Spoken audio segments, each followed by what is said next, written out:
ചായ തിളക്കണ നേരം കൊണ്ടേ ചായക്കടി റെഡിയാക്കാന്ന് കേട്ടിട്ടില്ലേ? അതേപോലത്തെ ഒരു ഐറ്റം ആട്ടാ ഞാനിതിപ്പോൾ കാണിക്കാൻ പോണത്.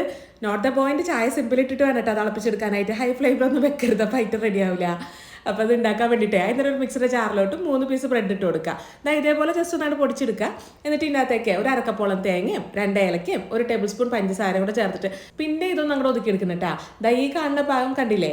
എന്നിട്ട് ഇതിനകത്തേക്ക് 1 ടീസ്പൂണോളം നെയ്യും കൂടെ ചേർത്ത് കൊടുക്കുന്നുണ്ട്. എന്നിട്ട് പിന്നെ എല്ലാം കൂടെ നല്ലോണം അങ്ങോട്ട് മിക്സ് ചെയ്തിട്ട് ചെറിയ ചെറിയ ബോൾസ് ആക്കി എടുക്കണം. ഒരുപാട് വലിയ ബോളൊന്നും വേണ്ട, ഇത് കഴിക്കാൻ എപ്പോഴും നല്ലതേ ചെറിയ ചെറിയ ബോൾസാണ്. ഇനി എന്താ, വെളിച്ചെണ്ണ ഒഴിച്ച് ചൂടാക്കി കൊടുക്കുക. ഇതിൻ്റെ അകത്തേക്ക് നമ്മളുടെ ഈ ഒരു ബോൾസൊക്കെ ഇട്ട് കൊടുക്കുക. അങ്ങോട്ട് നീക്കി തിരിച്ചും തട്ടി മുട്ടിയൊക്കെ അങ്ങോട്ട് ഇട്ടിട്ട് ഫ്രൈ ചെയ്തെടുക്കണം കേട്ടോ. എപ്പോഴും ഈ ബോൾസിന് ഒരു ഇളക്കം തട്ടുന്ന രീതിയിൽ വേണം കിടക്കാനായിട്ട്. ബ്രെഡ് ആയതുകൊണ്ടേ അടി കിടക്കുന്ന ഭാഗം അല്ലെങ്കിൽ നന്നായിട്ട് അത് കരിഞ്ഞു പോകും. ഒരു മീഡിയം ഫ്ലെയിമിലിട്ട് ഫ്രൈ ചെയ്തെടുത്താൽ മതിട്ടാ. ഇതിങ്ങനെ പൊരിക്കുന്ന സമയത്തുണ്ടല്ലോ, ഒരു ഉണ്ണിയപ്പൊക്കെ പൊരിക്കുന്ന ആ ഒരു മണില്ലേ, ആ ഒരു മണാണ് വന്നത്. ഇതിൻ്റെ ടേസ്റ്റ് എന്ന് പറഞ്ഞാലല്ല, നമ്മുടെ ആ ഒരു തേങ്ങ ബിസ്ക്കറ്റ് ഇല്ലേ, അതിൻ്റെ ആ ഒരു ടേസ്റ്റ് വളരെ കുറച്ച്